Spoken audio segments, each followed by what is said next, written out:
Hello everyone, now I will show you how to set up your D-Link router. And before I start, I want to remind you that if my video will help you, please support my work. Half of all donations I send to animal shelters. All details are in the description down below. So the first thing that you will need to do is to turn on your router. Take the power adapter. Plug one end of the power adapter into an outlet and the other into the router.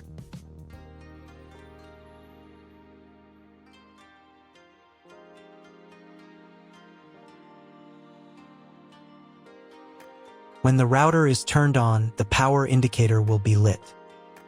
It may take a few minutes for it to completely turn on.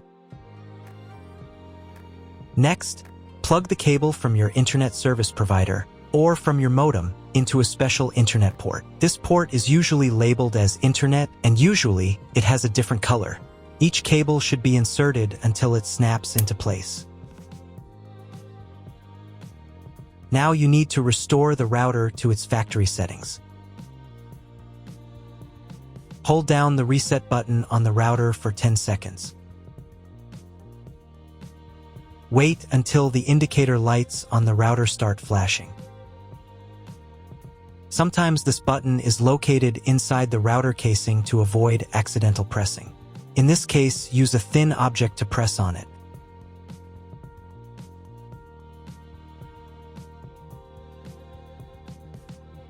The router will restart, and the settings will go back to their original factory defaults.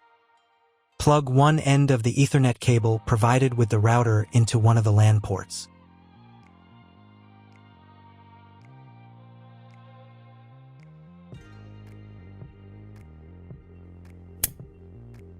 And plug the other end of the cable into your computer's Ethernet port.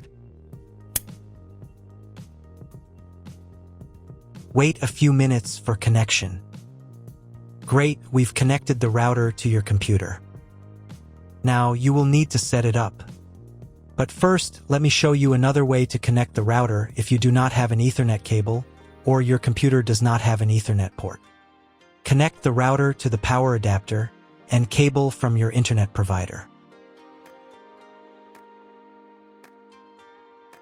This will enable Wi-Fi.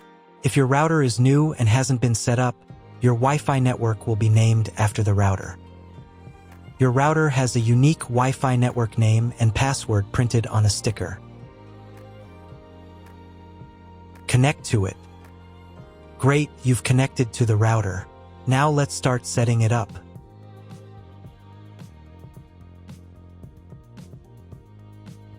First, open your web browser and visit the URL you see on the screen. Use the URL bar instead of the search bar.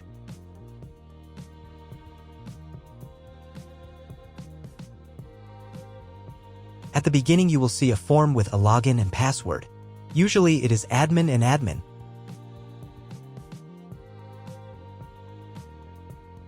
If these credentials are wrong, then find label on your router. The credentials are often printed on the bottom of the device.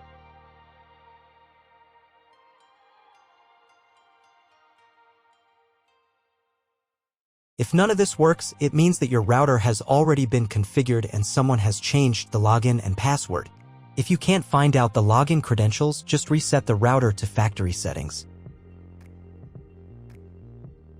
And then log into the router's personal cabinet using the standard credentials. If your router settings do not look like mine, it means that your router has a different firmware. I made a video for every firmware type. You can find all the links in the description down below. I want to warn you right away that there are many firmware versions and they may differ slightly. But don't worry, you will succeed, just watch the video and follow the instructions. First, you need to change the default password for the router's admin panel.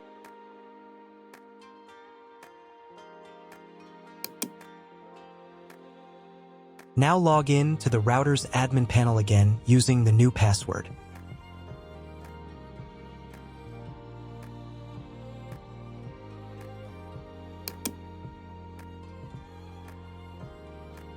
Here, you can change the router interface language.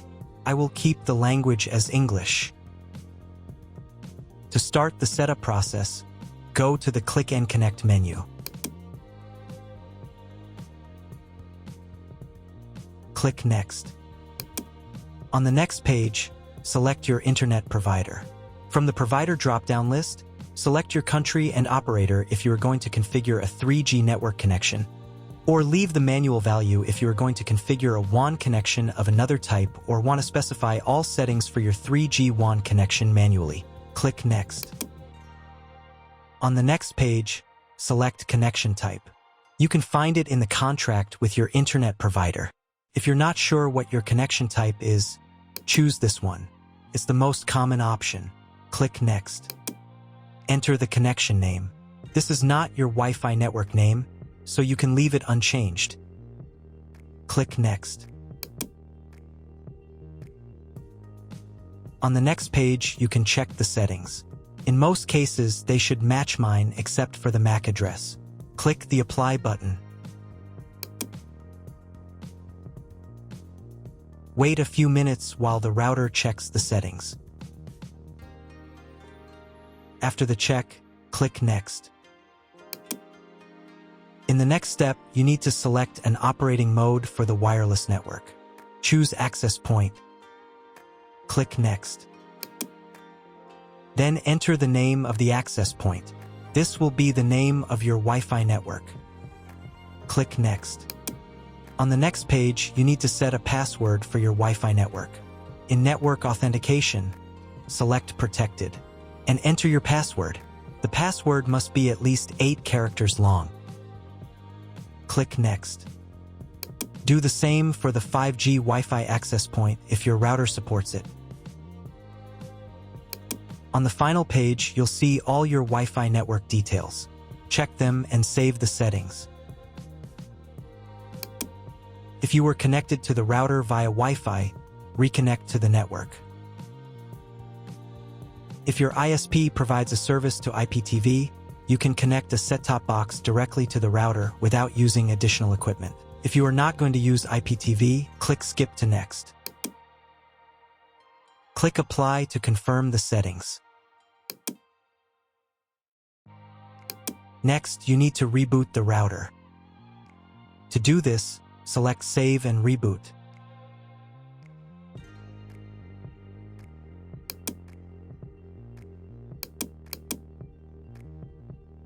Wait a few minutes for the router to fully restart. Now check if the internet is working.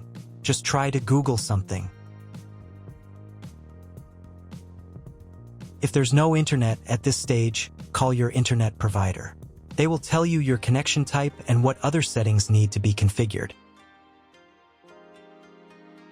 That's all. If my video was useful, please support my work. I send half of all donations to animal shelters. All the details are in the description below.